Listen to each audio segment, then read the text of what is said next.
C'est essentiel, on va en parler, Marine Le Pen. Le débat qui est derrière, le débat en France, pas seulement qu'en France, c'est qui est patriote aujourd'hui? Le débat est celui-là en ce moment. Est patriote celui qui craint la menace russe et voit en Poutine un risque impérialiste à nos portes? C'est ce que semble expliquer le président. Et c'est ce que vous reprochent certains. Par exemple, j'écoutais Olivier Faure qui dénonce votre patriotisme de papier. Camarade, choisis ton camp. C'est exactement ça. Camarade, choisis ton camp. C'est malheureux parce que la France est le pays de la raison.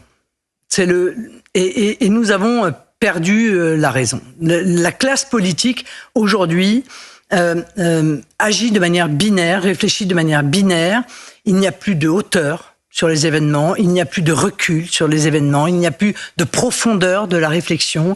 Il faut être pour ou contre. Et si vous êtes pour, vous êtes dans le bon camp. Et si vous êtes contre, vous êtes dans le mauvais. Il y a quand même une ligne de front en Europe. Non, il n'y a pas de ligne de front parce que moi, je ne suis pas pour que la Russie attaque l'Ukraine. Donc, c'est ridicule. Ce que je veux dire, c'est qu'il faut Pourquoi on vous le reproche encore aujourd'hui? Mais parce que c'est facile, parce que c'est une caricature. Certains reprennent vos anciennes déclarations. Mais parce que c'est une caricature. Oui, et certains reprennent les images de M. Macron accueillant avec un sourire jusqu'aux oreilles Vladimir Poutine au fort de Brégançon. Ça n'a aucun sens, ce genre d'attaque et d'agressivité. Alors que, très clairement, nous avons, encore une fois, des solutions à proposer. Et pour la paix, on disait quelle paix? Ça m'intéresse plus que les débats, honnêtement, que je trouve d'un niveau bien souvent pitoyable. En France aujourd'hui, le niveau des débats politiques, je le trouve très mauvais. Voilà, je vous le dis, je trouve que vous n'hésitez pas à avoir des mots très durs envers Emmanuel Macron également.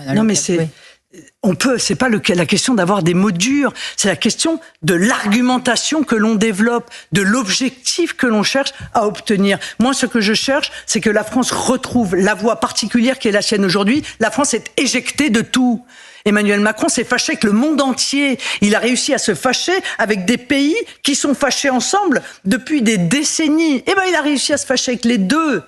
Il arrive à se fâcher avec la Russie, à se fâcher avec les États-Unis en même temps, c'est pas évident. Il arrive à se fâcher avec l'Algérie et avec le Maroc en même temps, c'est pas évident. Je veux dire, on n'a plus de voix, on n'existe plus. Alors il est contraint à l'agitation. Vous savez, ces choses-là nous dépassent, feignons d'en être les organisateurs. Alors on organise des sommets, on discute, mais on discute de choses sur lesquelles nous n'avons plus d'influence. Et c'est cela que je lui reproche. On va en parler. Donc je souhaite qu'il redonne à la France de l'influence, et le meilleur moyen de lui redonner de l'influence, c'est de faire en sorte que cette conférence de paix, la France soit à la table et qu'elle discute de quelle paix. Parce que moi, ce que je ne souhaite pas, c'est le traité de Versailles. C'est une paix qui, en réalité, contient en germe les conflits de demain.